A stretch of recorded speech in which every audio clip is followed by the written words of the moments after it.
Este video es el primero de un grupo de 5 videos sobre el diagnóstico osteopático de la columna vertebral basado en la literatura científica. Las pruebas de provocación del dolor, la palpación estática, las pruebas de movilidad segmentaria o test de movilidad, también llamadas palpación dinámica. Primero, pruebas de movilidad segmentaria de la articulación sacroiliaca. Segundo, pruebas de movilidad segmentaria del raquis cervical. Y tercero, pruebas de movilidad segmentaria del raquis lumbar y torácico. Buenos días. En este video hablaremos de las pruebas de provocación del dolor que se deben utilizar primero en el diagnóstico osteopático. Las pruebas de provocación del dolor para la articulación sacroiliaca. Estas pruebas permiten el diagnóstico del síndrome de la articulación sacroiliaca e incluyen diferentes tests como test de abertura o distracción, test de compresión, test de Geislin, test de empuje del sacro, el sacral thrust, test de empuje del muslo, thigh thrust, prueba de cizallamiento craneal y test de Patrick, para citar algunas. Slipman et al. Indican que una combinación de 3 maniobras de provocación del dolor, comparadas al bloqueo nervioso de la articulación sacroiliaca como gold standard, muestra un valor predictivo positivo del 60% y que sus resultados no apoyan la utilización de las maniobras de provocación del dolor para la sacroiliaca. Al contrario, la metaanálisis de Van der Werf et al. Indica una fiabilidad aceptable.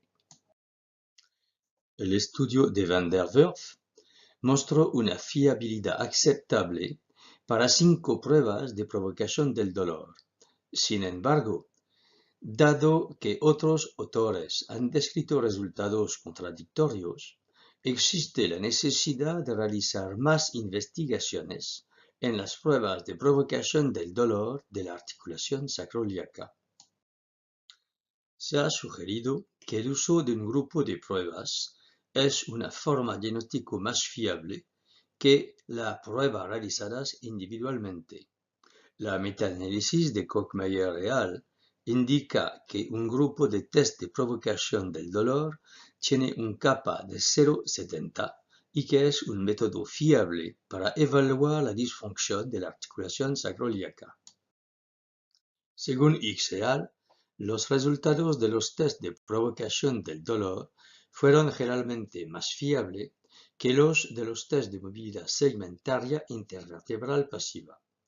Van der Werf et al. Indican que la precisión diagnóstica de una combinación de 5 pruebas de provocación del dolor de la articulación sacroiliaca es buena, con una sensibilidad de 0,85, una especificidad de 0,79, valores predictivos positivos de 0,77 y negativos de 0,87. Una razón de probabilidad positiva de 4,02 y negativa de 0,19. En el estudio de la et al. Sobre un grupo de 3 o más pruebas de provocación del dolor de la articulación sacroiliaca, distracción, compresión del muslo, Geislin, empuje sacro, la sensibilidad fue de 94% y la especificidad de 78%. La SLED indica que combinaciones de pruebas de provocación del dolor de la articulación sacroiliaca son valiosas en el diagnóstico clínico de la articulación sacroiliaca sintomática. Cuando todas las pruebas de provocación no provocan un dolor familiar, se puede descartar la articulación sacroiliaca como fuente del dolor. Robinson et al. Estudiaron la fiabilidad entre evaluadores de varios test de palpación del movimiento y de 6 pruebas de provocación del dolor sacroiliaco. Prueba de compresión, prueba de distracción o gapping, prueba de provocación del dolor pélvico posterior, prueba de Patrick-Faber, rotación interna bilateral y unilateral de cadera, prueba del juego articular en posición prona, prueba de la caída de la pelvis o apoyo unipodal. Los resultados de Robinson et al. Sobre 2 grupos de test mostraron un porcentaje de acuerdo que varió del 67 al 97% y valores de kappa de 0,43 a 0,84 para las pruebas de provocación del dolor. Para las pruebas de palpación, el porcentaje de acuerdo fue del 48% y el kappa fue de menos 0,06. Se encontró que los grupos de pruebas de provocación del dolor tienen un buen porcentaje de acuerdo y los valores de kappa oscilaron entre 0,51 y 0,75. Arab et al. Indican que la utilización de un grupo de test de palpación del movimiento o de pruebas de provocación del dolor es un método más fiable que una prueba única para evaluar la articulación sacroiliaca. Pruebas individuales kappa de 0,52 a 0,84, es decir, de justo a sustancial, grupos de palpación de movimientos o pruebas de provocación con un kappa del 0,44 a 0,92, es decir, resultado de moderado a excelente, combinaciones de palpación de movimiento y de pruebas de provocación del dolor con un kappa de 0,52 a 1,00, es decir, sustancial a excelente. Werner et al. Indican que la prueba de distracción de la espina ilíaca posterior-superior tiene una sensibilidad del 100%, una especificidad del 99%, un valor predictivo positivo del 90% y un valor predictivo negativo del 100%.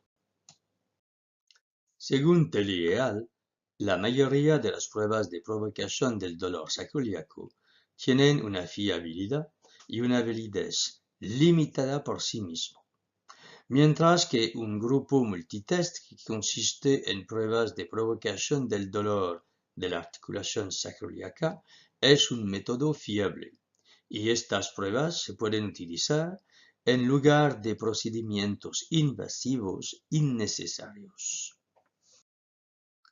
Las pruebas de provocación del dolor para la columna vertebral. Hidalgo et al. Encontraron un acuerdo interexaminador y una validez buenas de las pruebas activas y pasivas de provocación del dolor en la columna lumbar. Dolor en flexión, kappa de 0,87 a 1, dolor en extensión, kappa de 0,65 a 0,74, movimiento intervertebral pasivo de moderado a excelente con un kappa de 0,42 a 0,83, los examinadores mostraron una buena sensibilidad que varió de 67% al 87% y una buena especificidad del 82% al 85% con el examen combinado. En el estudio de Luenteque et al., la provocación del dolor cervical por palpación y presión sostenida tiene una alta sensibilidad y especificidad en caso de migraña. En el estudio de Talamer et al., las pruebas clínicas de provocación del dolor para las articulaciones psicoprofesorias lumbares mostraron una fiabilidad moderada con un kappa de 0,46 y un porcentaje de acuerdo general del 68,8%. Según Beynon et al., en el raquis torácico, para la palpación del dolor el CAPA presentó un acuerdo de leve a sustancial de 12% hasta 66%, moderado o sustancial para la mayoría de los niveles vertebrales, T1, T2 y T6 hasta T12. En general hubo un acuerdo de justo a sustancial para la sensibilidad segmentaria, con un CAPA que osciló de 0,22 a 0,77. Conclusiones. Las combinaciones de pruebas de provocación del dolor tienen una buena fiabilidad interexaminadora, particularmente a nivel de la articulación sacroiliaca. Se deben utilizar primero. Estas pruebas permiten un diagnóstico topográfico y se deben completar con pruebas activas y pasivas de movilidad segmentaria. Lo más fiable es utilizar grupos de combinaciones de pruebas de provocación del dolor y de movilidad segmentaria. Aquí tiene una muestra de la bibliografía utilizada para la realización de esta presentación. Les agradezco por su atención.